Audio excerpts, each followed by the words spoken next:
Way Back Wednesday, sponsored by Davenport Auto Park, the ride of your life.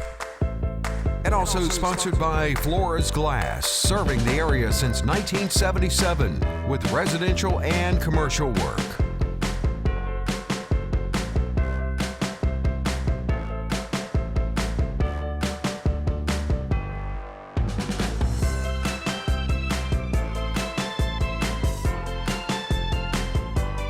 To another episode of Way Back Wednesday. I'm Randy Adcox. Glad you could be with us tonight.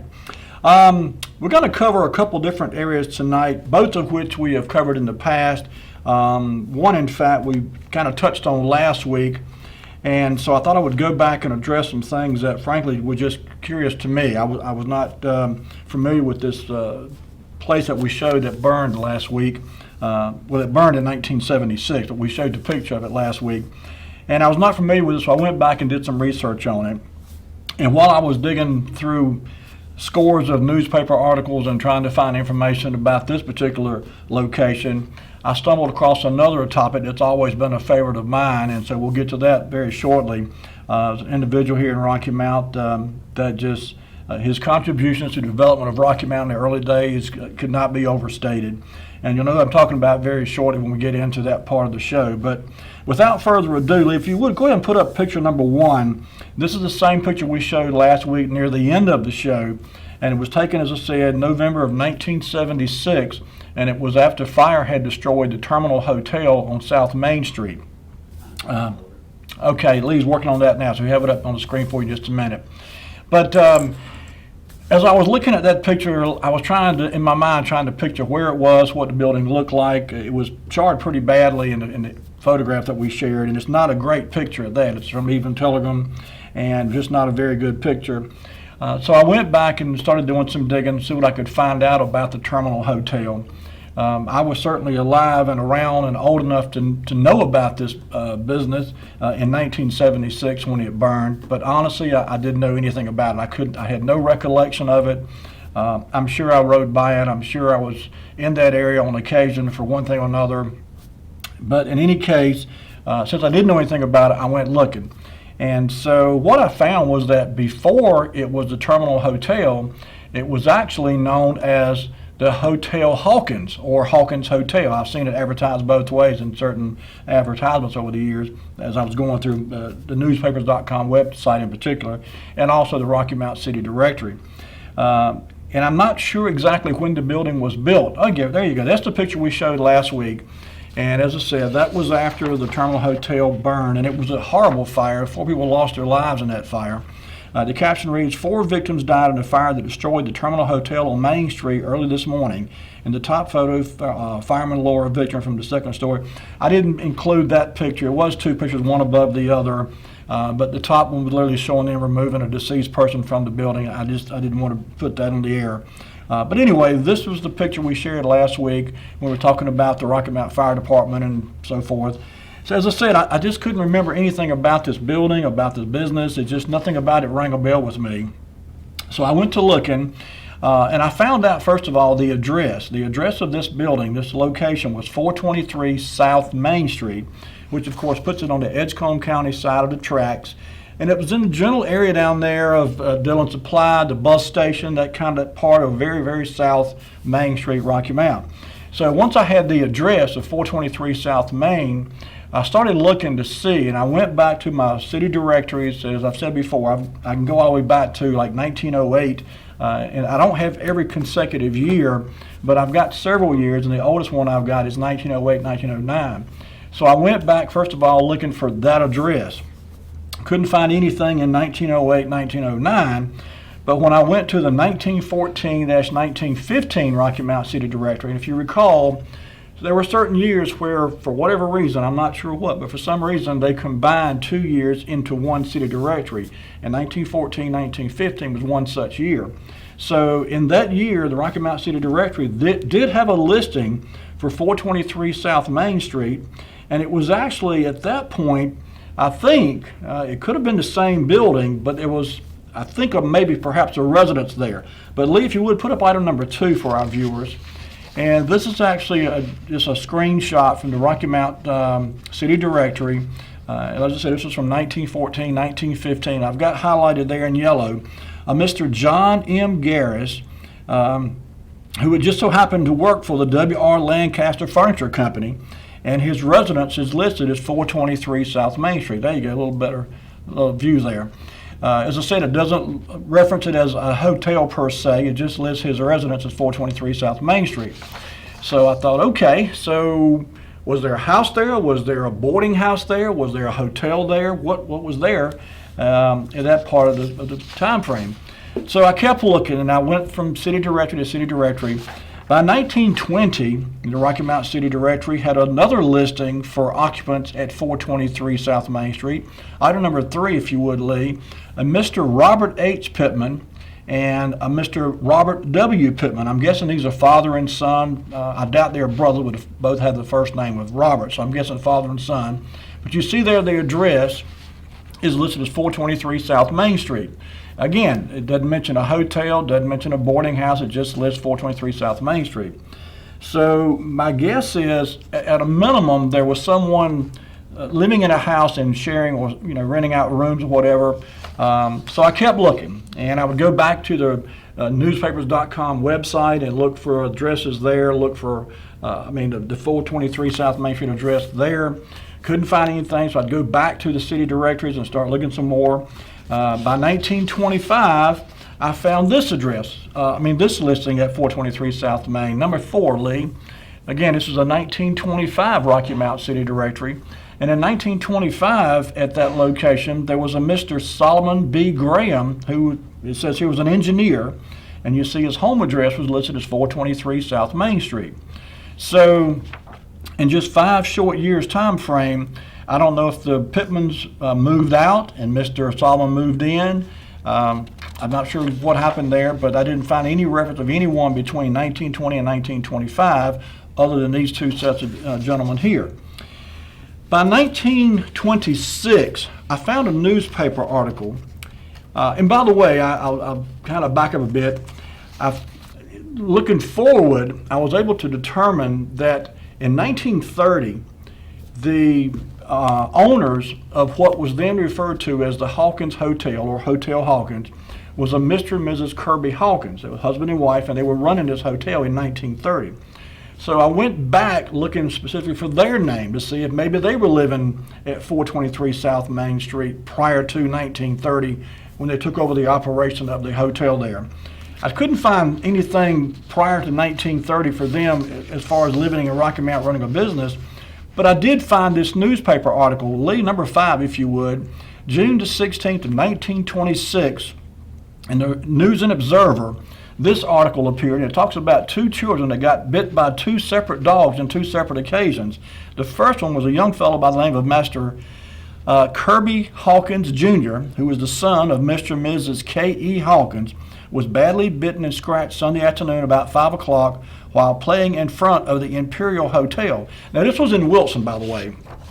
And so my guess is that they were either visiting someone who was staying at the hotel, or perhaps they lived in Wilson or just happened to be downtown Wilson near the Imperial Hotel, and the young fellow got in contact with the dog and the dog bit him. But that was the first reference I could find to K.E. Dawkins, and of course his first name was Kirby. You see there his son was named Kirby Hawkins Jr., so we know the father was named Kirby Hawkins also. This was 1926. Okay, so I kept digging, and as I said, by 1930, I found the first solid evidence of who was running what was then referred to as the Hawkins Hotel. And as I said, it was Kirby Hawkins and his wife, Theodora, number 6, if you would, Lee. This is from the 1930 Rocky Mount City Directory. And as you can see, it lists Kirby E. Hawkins. His wife was named Theodora. And they were living at 423 South Main Street. And you see in parentheses it says Hawkins Hotel. So by 1930, there was indeed a operating hotel at 423 South Main Street. Now, was this the first time it was a hotel? Was it the first time it was a named hotel? Was it a newly built building that was built to become a hotel? I don't know. Quite frankly, I looked and looked, tried to find some article about a new building being built, a new hotel coming to town, anything that would point to this being the first time this hotel came into existence. Could not find any such article, any news releases. And again, this was after scouring the newspapers.com website, looking at newspapers from Rocky Mount and all over North Carolina, in fact.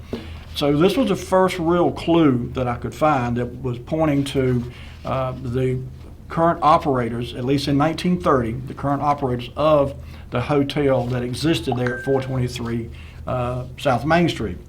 Okay, fast forward 30 years later. By 1960, Mr. and Ms. Hawkins had retired. He was on up in age, so was she for that matter. They were both born in late 1800s. We'll get to that in a moment. But they had both retired. They had a son who was Kirby Hawkins Jr., of course the same one that got bit by the dog in 1926. But he didn't apparently take over the operation of the hotel. Number 7, if you would, Lee, the city directory from 1960 shows that, as I said, Kirby and Theodore had retired. They were living in West Haven on 824 West Haven Boulevard. Their son, Kirby Jr., and his wife, Dorothy, were living at Westwood Drive, and Kirby was a bookkeeper with the Imperial Tobacco Company. I guess his wife was a homemaker. But that was the last reference that I found to the Hawkins family being involved with 423 South Main Street, which of course in later years would become, in fact it was this year, it would become the Terminal Hotel. Looking through some aerial photographs I had, I was actually able to find a picture of, Randy Harold just sent me a picture of, let's see here, I'm not sure, let me see if I can zoom in on this. The Terminal Hotel, he did indeed. So this is great, Randy, and thank you so much. I had not seen this picture, so I don't have a way right now to get this on the TV screen for our viewers, but this is a great picture, much better than the one I've got.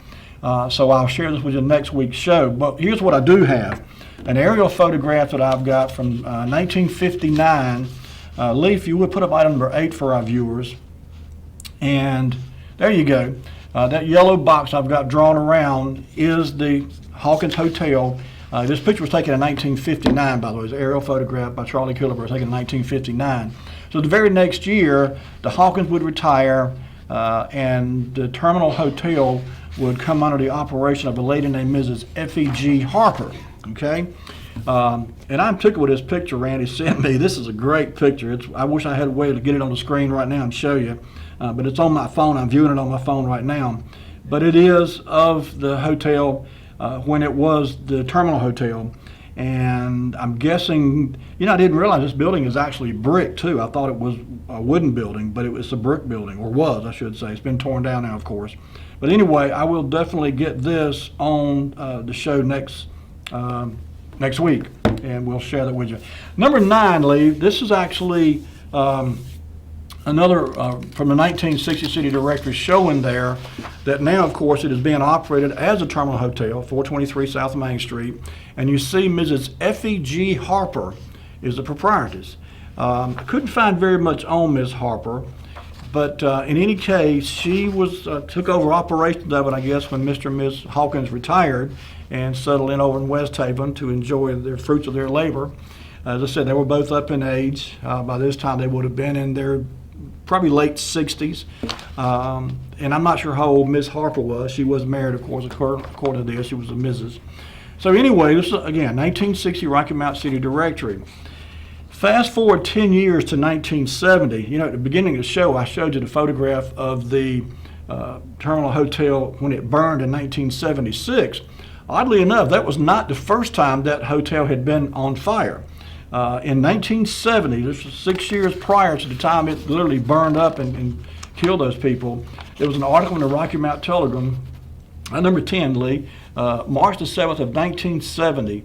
This article appeared, and it talks about 2 separate fires that damaged a home and the Terminal Hotel. And we'll fast forward, go to the end of the article. The very last paragraph there on your right says, firemen in the past 24 hours also responded to 2 hot oil heater calls, a faulty furnace call, and an alarm at Terminal Hotel on Southeast Main Street, where a mattress and box springs had caught fire from someone smoking in bed, an accidental alarm on false alarm, one car fire. I hate to say this, I really do, but it appeared from numerous newspaper articles I've found, particularly things like police reports and court reports, that in later years, the Terminal Hotel had become somewhat of a, let's just say, a shady operation. I almost said sleazy. I don't want to put that tag on it, but certainly there were some shady characters that were residing in the Terminal Hotel toward the end of its operation. I counted no less than a couple of dozen police reports, for example, of people drunk and disorderly, just all kind of things that kind of tend to suggest that the clientele there was probably not your model citizen. But in any case, it all came to an end, unfortunately, in 1976 when the place burned to the ground, or at least burned up to the point where it couldn't be put back in operation. Sadly, Mr. Hawkins passed away in June of 1980. Number 11, Lee, this is his obituary.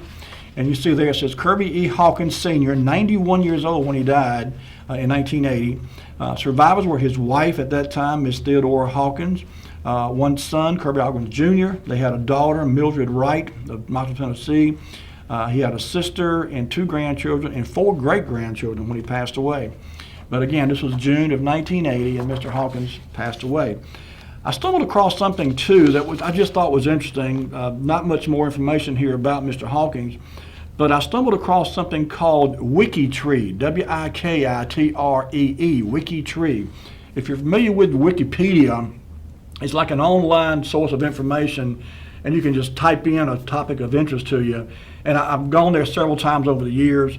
I won't say it's always 100% accurate because I have found some historical errors in the Wikipedia site. But I stumbled across this WikiTree listing that I'm fairly certain is a branch, if you will, of the Wikipedia website. Number 12, Lee, and this is just a listing that says for Mr. Kirby Ellington Hawkins, of his full name. And you see there his life, he was born in 1889, died in 1980. Said he was born in Stokes County, North Carolina. It doesn't list his father or mother, so they were unknown. It does list his wife, Theodore. Her maiden name was Constantine, Theodore Constantine Hawkins. They were married in 1917 in Wayne County, down around Goldsboro, I'm guessing. And it does list their 2 children, Kirby Ellington Hawkins Jr. and Mildred Frances Hawkins Wright. Anyway, I just thought it was interesting that this WikiTree website found him and listed this little bit of information about him. And now that I've found this, I'll be sure to go back more in the future and look and see what else I can find. That was in 1980. Sadly, just a few short years later, in 1984, his wife Theodora also passed away. Number 13, if you would, Lee. And this is the obituary for Theodora Hawkins. And you see there her name was Theodora Constantine Hawkins. She was 86 when she died. And there, of course, list of children again, the son and the daughter. But I call myself being somewhat familiar with families of some prominence in Rocky Mount. And, doing this show over the last 4 years now has certainly introduced me to more prominent families, that some I would never heard of, some before my time, of course. But this is one family I'd say I'd never heard of prior to running across them getting ready for tonight's show.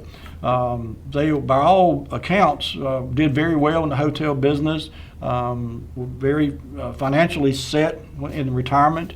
I saw evidence of where they both traveled extensively in retirement. Mr. Hawkins especially was very active in ladies' social clubs and so forth.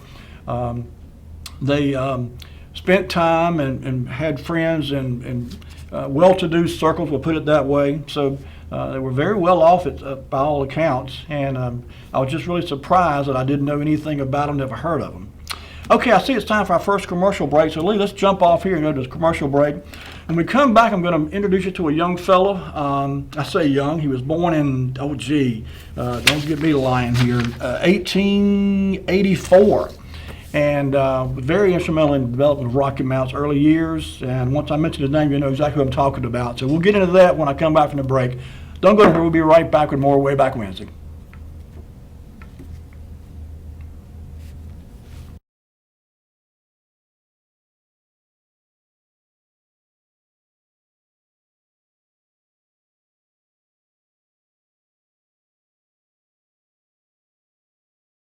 I'm Daniel Moss, owner of Cornerstone Funeral Home, and I'd like to invite you and your family to give our family an opportunity to serve you in your time of need. And we offer a full line of funeral services, everything from visitations to graveside services to cremations on site with a live crematory, as well as a banquet hall to meet the catering needs of our families that we serve. We offer catering service, we offer refreshments prior to visitations and services of our family, and we want to invite you to come and experience the difference here at Cornerstone Funeral Home.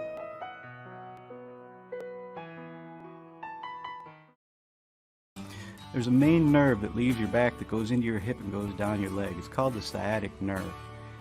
A back injury can put pressure on that nerve, causing pain, numbness, tingling.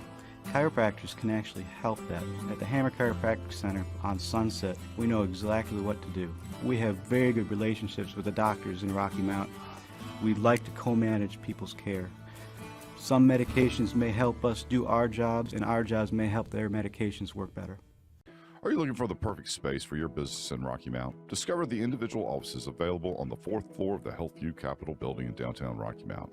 These offices provide a professional environment with stunning views, ample natural light, and modern amenities in a secure environment. Join a community of thriving businesses and elevate your company to new heights. Rent includes utilities and Wi-Fi, and for an additional fee, you can have access to the building's gym. Schedule a tour today by calling Leanne Wester at 252-977-1616, extension 1012.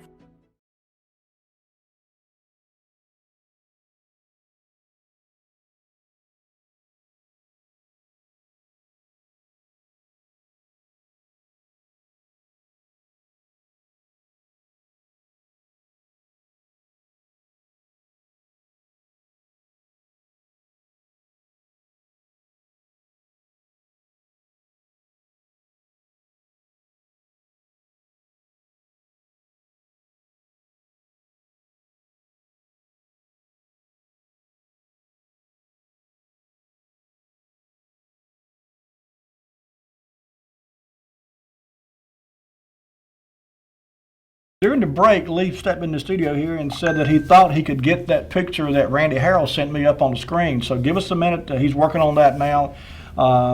It's actually from the Bugs Behringer collection, and somehow I've got to get my hands on that collection of pictures. I'm not sure how Randy got this one, but I'm glad he did because it's a great picture, crystal clear image. And so as soon as Lee can get that up on the screen for you, we'll share that with you. If you're like me and you just don't remember anything about this place, and I tell you, I was completely blank. I've probably been by that building 100 times as a child. I know the area very well, but I cannot place the Terminal Hotel. So anyway, he's working on that now, so we'll get that very shortly. I'm going to show you a picture here in a minute too. Lee, I'll tell you what, while you're working on the other thing, can you go ahead and put up picture number 14 for our viewers? And I'll spend a minute or two talking about this, Johnny, while you're working on the other picture of the Terminal Hotel. Number 14. This fella here, and this picture was taken probably sometime in the very early 1900s. There you go.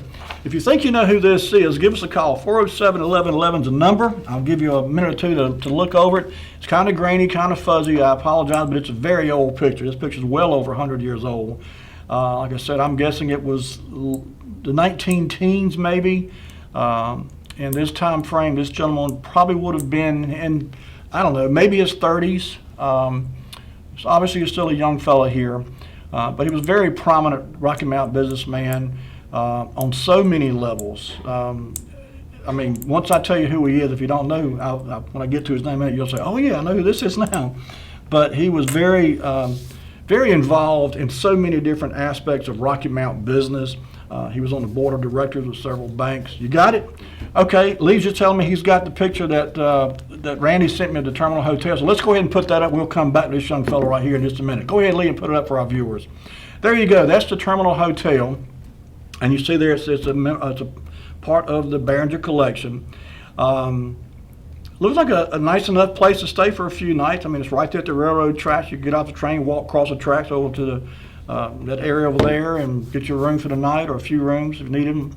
And like I said, in later years, just based on what I saw with the police reports and the court reports and so forth, it looked like it kind of got into a state of clientele that was probably not the best. So, the last article we shared caught on fire in 1970 from someone smoking in bed, most likely. They were able to put that out before it did any damage, of course, but still, I saw several reports of people, public drunkenness, drunken disorderly, engaging in a phrase. I mean, you name it. It was just kind of a crowd that appeared to be a little on the shady side. But anyway, that was it. That was the Terminal Hotel as of 1960. Now, prior to that, as I said, I saw some newspaper articles refer to it as the Hotel Hawkins.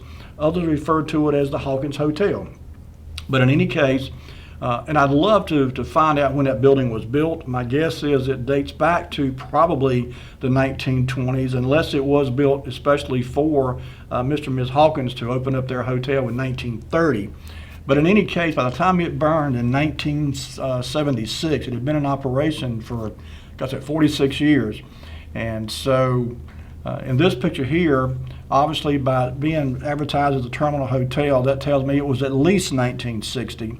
And it still looks to be in relatively good shape even at this point. So I really don't know, and I'll see if I can find out any more about the building itself. It was just interesting to me that this place had been there and was there during my lifetime at a time when I would have certainly been old enough to remember it, and I just could not place it. I had no recollection of it whatsoever. Okay, Lee, thank you so much for doing that, Lee, and thank you, Randy, for sending it to me. I've already sent it to myself as an email, so I add it to my collection tomorrow. And anytime I get a chance to get a picture like that, I'm tickled to death, so thanks again. Okay, Lee, back to number 14, if you would. As I said, this gentleman was very much involved in Rocky Mount. He owned several businesses. He was involved with everything from car dealerships. He was involved with the grocery business. He was involved with the meat business. Big hint there, meat business. He was involved in, like I said, finance and business. I think he was involved in the tobacco industry too. I mean, you name it, this man had his hands in it. And everything, he seemed to have the Midas touch, to use an old saying. Everything he touched seemed to go golden. I had a distinct honor and privilege of meeting this gentleman as a child. He passed away in 1980. And I had not seen him in some years when he passed away, but I have some very fond memories of going to his house as a child. If you watch the show, you probably know already who I'm talking about. I used to ride my bike through his yard on my way to school when I was going to school and riding a bike to school. But if you haven't figured it out yet, this is a very early picture of none other than Zebulon Benjamin Bullock, otherwise known as Z.B. Bullock. Some folks called him Zeb. But he was one of Rocky Mount's most prominent citizens in the early 1900s. He developed Inglewood. The house that's on Sunset Avenue now where he lived was built in 1927. I've got some pictures of that we'll show you later on in the show. But just I'm going to share a few bits about him. Some of you may know Stephanie Haughtland. She has been wonderful at tracing Rocky Mount history. She's not even from here. She came here from Chicago, but she's been great at digging up information about local prominent people, especially in businesses and buildings. And she did a really nice feature story back in 2017, and I had forgotten that. I stumbled across it today.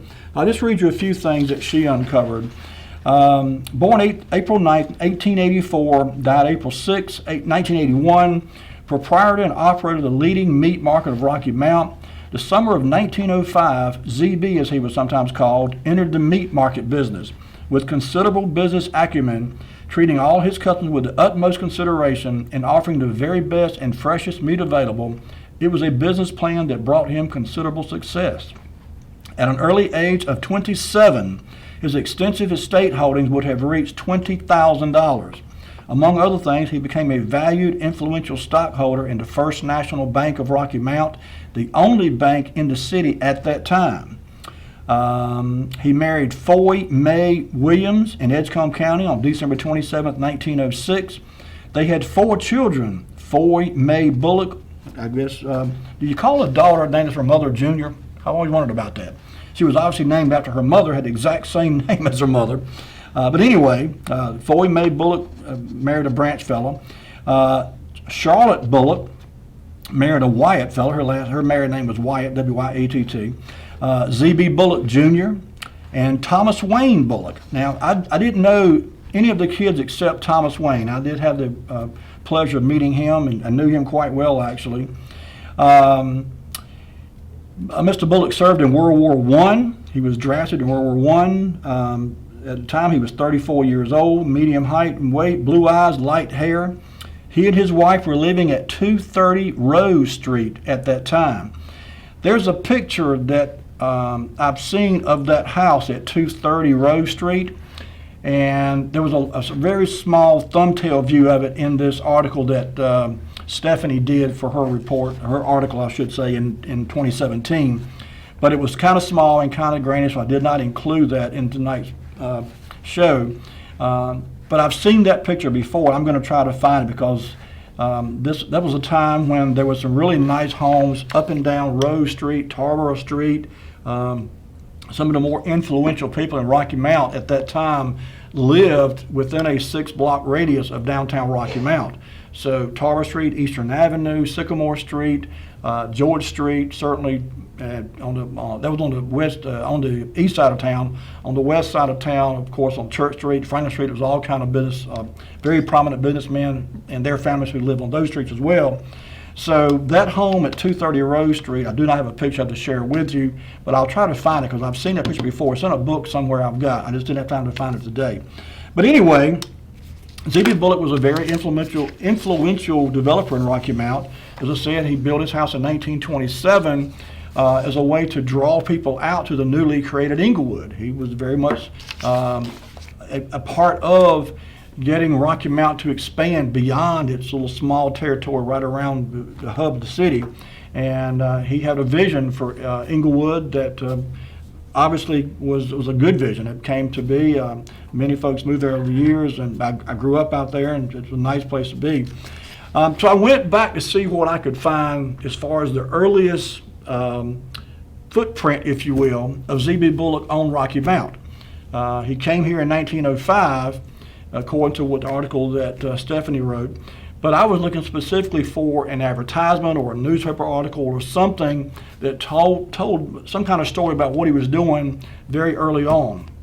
So the very first thing I found, and this happened to be in the Rocky Mount Telegram on the newspapers.com website, was from 1916. Lee, if you would put up item number 15 for our viewers. March the 8th, 1916, this little short article appeared. And it was a neat, we've talked about this a couple times before. From time to time, they would have, the downtown merchants would have what they called a fair refunding sale. And the whole point of it was, if you came into Rocky Mount on a train, for example, they would refund the price of your train ticket just to get you to come here and shop. And so people took advantage of that. I mean, there were people come from miles and miles away just to get these fantastic deals that were available from the merchants in Rocky Mount. And I'm sure some folks came too just to take a ride on the train, just to get away from their, humdrum lives wherever they were from, and come to what was at that time the big city for a lot of people. Rocky Mount. I saw an article not too long ago that said in the early 1900s, Rocky Mount was growing at a pace that was the fastest growing city in the United States. That's hard to believe for Rocky Mount, but that just gives you an idea of how fast this city was growing in the early 1900s. But in any case, amongst the several merchants that are listed here on the right-hand side, down about 3/4 of the way down the bottom, is Mr. Z.B. Bullock, listed as a participant in this fair refunding sale that took place. And I'm not sure how long, I think it lasted like a weekend maybe. It's kind of hard to read. This article is very light, as you can see on your screen there. but I was able to make out Mr. Bullock's name on the right-hand side. As I said, this was in 1916. So 1916, he was already a prominent businessman, on his way to being very successful in business. Okay, Lee, number 16. I read a while ago he was on the board of directors with the National Bank of Rocky Mount. He was also on the board of directors of the New Home Building and Loan Association in Rocky Mount. There's some pretty influential names here: Dr. J.P. Spate, Mr. F.P. Ferguson, just a few more: J.W. Davenport, J.W. Mason, Mr. Tillery, R.T. Fountain, and the list goes on and on. These were all very prominent men in Rocky Mount in 1920, but this ad appeared August the 24th, 1920. And as I said, by this time, Z.B. Bullock was already well on his way to making a name for himself in business circles, and certainly leading Rocky Mount. Unlike, there was very few folks on his level. A few names come to mind, Robert H. Ricks being one. There were some other names that were very prominent in business in Rocky Mount during those early days too. The Battles, of course, certainly should be on that list. But Z.B. Bullock kind of stood by himself in many regards. He was in so many different, he was in the furniture business. Bullock Furniture was one of his business interests. The 1920 Rocky Mount City Directory, Lee, number 17 for our viewers, if you would. This is a screenshot of the page in 1920 Rocky Mount City Directory where Mr. Bullock himself and just a handful of his business interests are listed. You see there about midway your screen, Z.B. Bullock, Bullock Furniture Company, the Rocky Mount Commission Company, which dealt in fresh and cured meats, fish, and oysters. He was also the vice president of the Rocky Mount Furniture Company. You see there his home is listed at 230 Rose Street. By the way, that's not too terribly far from, if you remember a couple of weeks ago, we talked about the Rose apartment building on Rose Street. That was addressed at 202. So this would have been in the same block as the Rose building toward the other end down toward Atlantic Avenue. But in any case, as I said, he was very prominent in multiple businesses, and this 1920 Rocky Mount City Directory, just an example, and this is certainly by no means not all of what he was involved with, but in the Rocky Mount City Directory, his name is listed associated with 3 different businesses, actually 4. And I'll get to the other one in a minute there. Okay, let's go on then. Number 18, also in the Rocky Mount City Directory from 1920, I found this ad. And I was not familiar with the Rocky Mount Commission Company, and that's kind of a strange name for a business that dealt, as you see, with produce and dry groceries. Also, poultry, eggs, fresh and cured meats, a specialty. How to come up with that name, I'm not sure. But anyway, he was a partner, as you see, with Mr. L.A. Cox and Mr. F.I. Rawls. And I have to wonder if this F.L. Rawls was any relation to the Leonard Rawls that in later years would be affiliated with the Hardys, of course. I'm not sure. I don't want to make that statement without having anything to back it up, because I just don't know. But the name rang a bell, and that was the first thing I thought when I saw his middle initial was L. It could have been Leonard Rawls' father, perhaps. I'm not sure. But anyway, the address was 148 South Washington Street. And by this time, as I said, Mr. Bullock was well on his way in several business ventures and doing very well. By 1925, he had moved from the location at 230 Rose Street and had not yet built his new house out in Inglewood. It wouldn't be built until 1927. But by 1925, I found a listing where his address was listed as 733 Tarboro Street. So Lee, if you would, there you go. This is the house. This house was actually built in 1908. I found a reference to when it was built, listed as 1908. By today's standards, it doesn't look to be too fancy a home. The pictures I've seen of the one image I've seen was a pencil drawing actually of the house at 230 Rose Street. Looked to me to be a much fancier, much finer, if you will, home than this one. So my guess is that he moved out of the Rose Street home temporarily into this home while he was having the home built on Sunset Avenue. This home is still standing, by the way, at 733 Tarboro Street. So, like I say, he was only here for a short time. I saw him listed. His 1925 address was here, but by 1927, he built a house out in Inglewood that we all know now, that beautiful home out there right on Sunset Avenue. And I see it's time for our next commercial break. So, Lee, bring it back to me. When we come back from the break, we're going to talk a little bit more about some of the accomplishments and some of the exploits, if you will, of Z.B. Bullock and his impact on Rocky Mount. You know, the family of Z.B. Bullock was large by anybody's standards. I had no idea how many brothers and sisters he had. I have the pleasure of knowing at least one of his brothers, but he had others too. And this family is like roots to a tree, and their business exploits, for lack of a better term, were far and wide. They were all very successful, as it appears. So anyway, we'll get into that when we come out from the break. Don't go anywhere. We'll be right back with more Way Back Wednesday.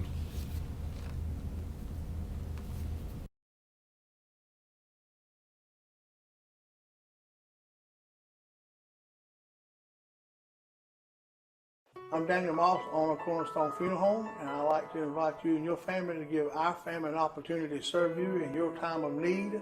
And we offer a full line of funeral services, everything from visitations to graveside services to cremations on site with a live crematory, as well as a banquet hall to meet the catering needs of our families that we serve. We offer catering service. We offer refreshments prior to visitations and services of our family. And we want to invite you to come and experience the difference here at Cornerstone Funeral Home.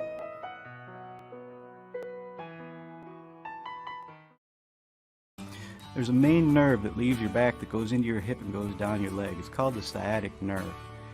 A back injury can put pressure on that nerve, causing pain, numbness, tingling. Chiropractors can actually help that. At the Hammer Chiropractic Center on Sunset, we know exactly what to do. We have very good relationships with the doctors in Rocky Mount. We like to co-manage people's care. Some medications may help us do our jobs, and our jobs may help their medications work better. Are you looking for the perfect space for your business in Rocky Mount? Discover the individual offices available on the 4th floor of the HealthView Capitol building in downtown Rocky Mount. These offices provide a professional environment with stunning views, ample natural light, and modern amenities in a secure environment. Join a community of thriving businesses and elevate your company to new heights. Rent includes utilities and Wi-Fi, and for an additional fee, you can have access to the building's gym.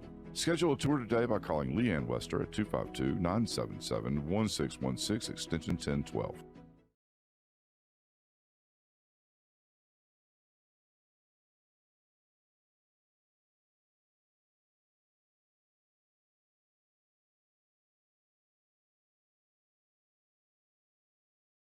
Okay, we're back. If you just tuned in, we're talking about Z.B. Bullock. You know, as I said earlier, I had the pleasure of meeting Mr. Bullock at a young age. I literally lived a block and a half away from him and used to ride my bike through his yard. He had a really cool, winding, paved asphalt driveway through his yard. There was a pond, a goldfish pond out behind the house. I've told this story before, but one of my favorite memories of Mr. Bullock was at Halloween every year. Half a dozen of us would kind of roam the neighborhood, seeing who had the best candy, and I would always make a point to make sure I stopped by Mr. Bullock's house before I went back home because, like myself, he was an avid Three Musketeers man. He loved the Three Musketeers candy bar.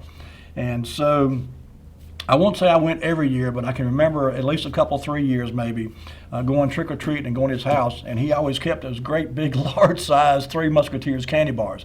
To this day, that's my favorite candy bar. But he kept those on hand, and he would give them out to the kids who would come. I'm not sure how many kids would come to visit him on Halloween. But in any case, that's a fond memory I have. His son Wayne lived there too, and I got to know him. Talked with him several times. He had pet squirrels. He would feed pet squirrels peanuts out of his hand. He'd on the back step of the house and feed squirrels peanuts. And I thought it was the neatest thing in the world for a wild animal to come up and eat peanuts out of his hand. But anyway, and Wayne was he was into cars. I remember he had a custom built car. He had, I think, pretty much built it himself in the garage out there. It was a neat piece of property. It really was. And I enjoyed going to visit Mr. Bullock and just seeing the pond where the goldfish were and talking with Wayne. It was a neat part of my childhood. I'll always treasure it. As I said, Mr. Bullock had his hands in a lot of different things, not the least of which was the automobile business. Number 20, in 1925, this Rocky Mount City Directory listing appeared, advertising Bullock Auto Sales Company. And I'm not quite sure what happened. That white bar on the screen there is actually a little toolbar that I use when I'm doing screenshots of what I'm looking at on the screen on my computer. And normally I can move that aside. I guess I just didn't realize it was in the middle of the picture. But anyway, if you can't make it out, it says Chevrolet Cars, Parts, and Service. And that little white bar kind of wiped out part of Chevrolet and Cars. But anyway, you see the address there, 141 Sunset Avenue. This is obviously before they moved around the corner on Church Street. I think it was, I forgot the name of the address, 122, 123, something like that, Church Street. But anyway, by this time, Mr. Bullock was in business with his brother, Mr. D.O. Bullock Sr., and I'm not exactly sure when their partnership came into existence.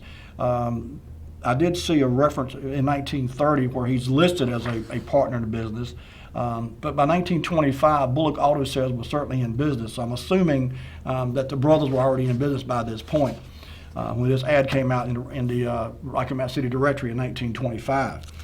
Okay, as I said, Mr. Bullock just had a knack for finding businesses that were ripe to be, shot to the moon, for lack of a better term.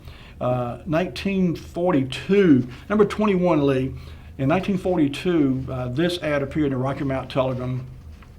It says, Grand Champion Steer, butchered and for sale at Z.B. Bullock's Market. He would go to these auctions, these livestock auctions, and he would buy cows, of course, he would buy steers, he would buy hogs, and he would take them back to his processing plant and slaughter them and sell the meat. And so this was a Grand Champion steer, and there was a nice article, nice write-up about this when this actually occurred. This steer right here won this particular livestock show that he appeared in.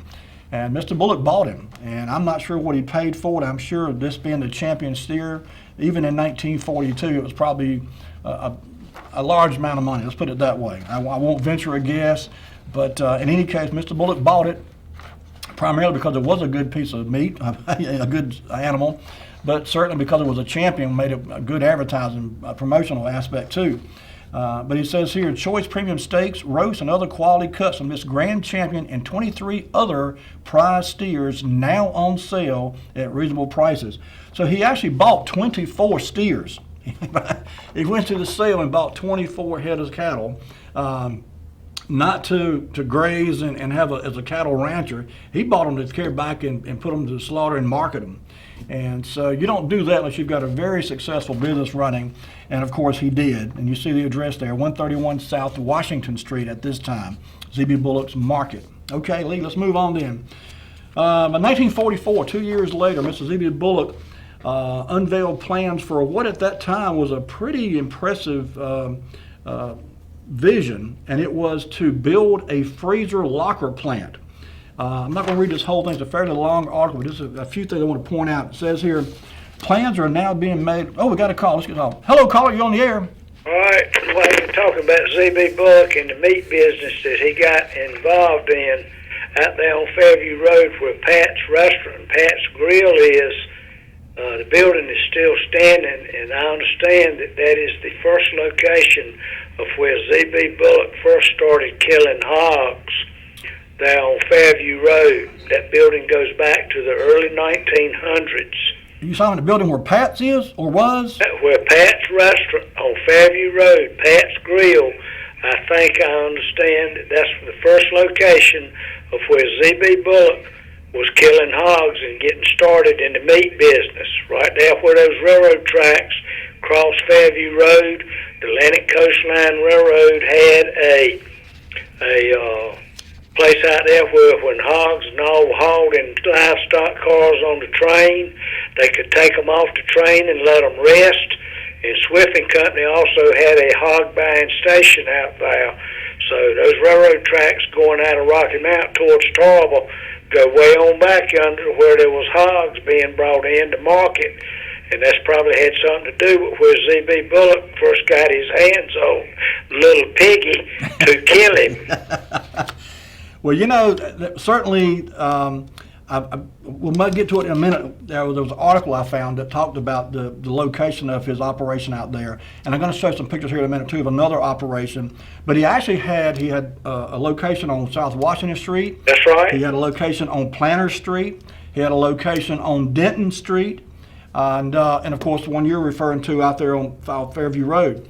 That place that Z.B. Bullock had on Washington Street, about a half a block south of the Man Gorham drugstore, was a frozen food locker. You could go buy a cow and get him to kill him, or get some hogs and get him to kill them. And then he would before freezer lockers showed up in people's homes, there was commercial storage freezer locker capability down there on Washington Street that Z.B. Bullock owned and operated, where people could do that and buy and procure their meat under those circumstances and pay them to keep it in the frozen circumstances right there across from George Davis's feed and seed store on South Washington Street. Right. And he did very well with it. He sure did. Let's go. Goodbye. All right. Thank you, buddy. We'll see you. Okay, let's jump back. Number 22, that's where we were a minute ago, and that's what Eric was just talking about. He opened up this freezer locker plant, and as the term implies, he would actually rent out space. If you wanted to bring your own meat, or you could buy meat from him, he would put it in there and store it for you for a small fee. Lockers were as cheap as $14 to $18 a year, depending on how big they were. It said there was a $15 deposit required, which was probably a lot of money back in 1944.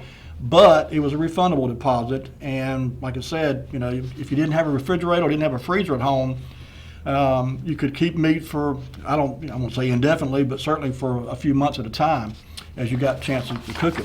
Okay, let us move on to number 23. In 1952, this ad appeared in the Rocky Mount City Directory, and you see there it lists the principals of Bullock Auto Sales, and Z.B. Bullock being the president.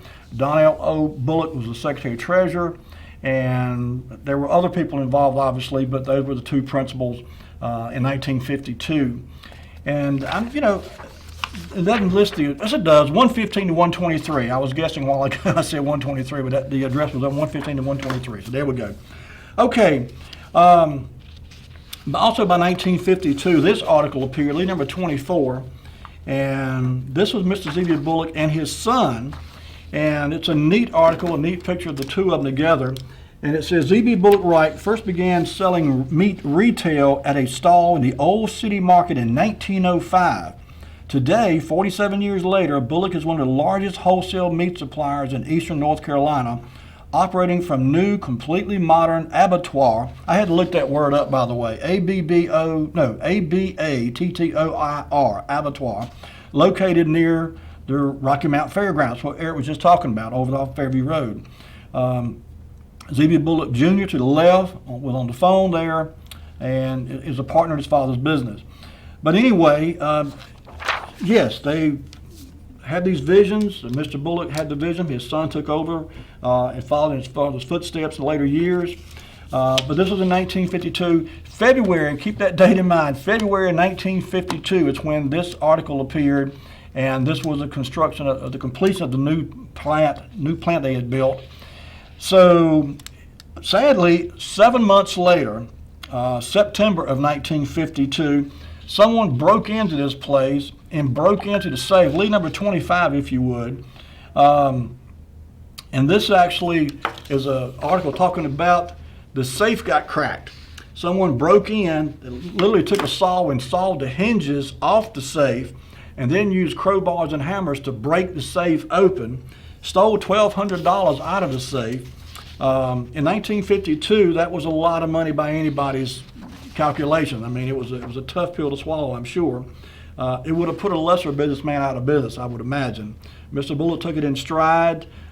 He, kept his composure, so to speak, and kept right on going with his business. By 1956, this article appeared, and it was talking about the abattoir, number 26, if you would, Lee. And as I said, the abattoir was a real fancy, I'm guessing a French word, I don't know that, it sounded like a French word. but it's basically a meat processing facility. And it says, the article is an increase in productivity of about 100% and an increase in number of employees of between 50 and 75% is expected through the new expansion program recently completed by ZB Bullock at ZB Bullock Abattoir on Planter Street Extension. It is announced today. Zeb B. Bullock, president of the corporation, set the value of this expansion at $25,000. This is in 1956 now.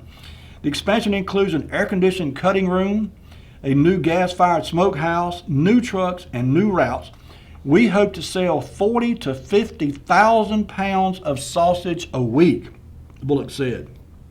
Trucks are going out to Durham, Raleigh, Roanoke Rapids, and other points. This was a major operation. The picture is horrible, I apologize. It's the only picture I could find. I don't know who took this. By 56, it could have been Charlie Killebrew, but it also could have been Bugs Behringer. If I can run across the original, I'll try to share that with you on a future show.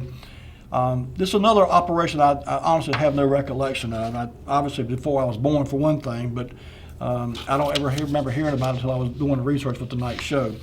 Okay, Lee, moving on, number 27. This picture appeared in, I think it was in a Rocky Mount publication about local businesses. But anyway, you see there Mr. Bullock on the left, and his son on the right there. Mr. Bullock was buried in Pineview Cemetery. And Lee, in the last couple of minutes we've got, let's go ahead and buzz through. I just got some pictures. I have to give credit to Gene Herring. Gene went on Mr. Bullock's property several years ago after he had passed away. It was no longer his property then, of course. It was converted to an office.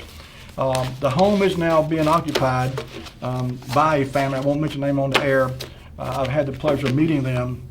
But anyway, go ahead, Lee, and show the home. There you go. There's the home on Sunset Avenue that everyone's familiar with.